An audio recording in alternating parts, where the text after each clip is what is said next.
দেয়, এটাই বলার বিষয়। দেখো দর্শক বন্ধু, আমি বিভিন্ন মিটে যাই, সেখানে গাছ গিফট পাই। তো দুর্ভাগ্য আমার, আমি দুটো মিটে গিয়েছিলাম, আজকে তোমাদের অন ক্যামেরায় বলছি যে দুটো মিটে গিয়েছিলাম। একটা হচ্ছে ইন্ডিয়ান গার্ডেন্স, আর একটা হচ্ছে গ্রিন ফ্রেন্ডস।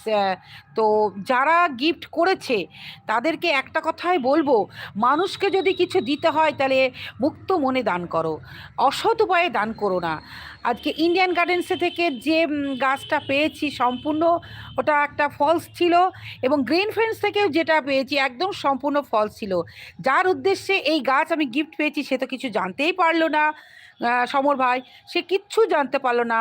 সে জানতে পারলো, সে সে আনন্দ পেল যে তার সদস্যরা গাছ উপহার পেয়েছে, সেই আনন্দটা উপভোগ করেছে, কিন্তু তারপরে গাছ নিয়ে এসে যে গাছের মধ্যে যে কি রহস্যটা ছিল সেটা কি সে জানতে পেরেছে? না, পারেনি।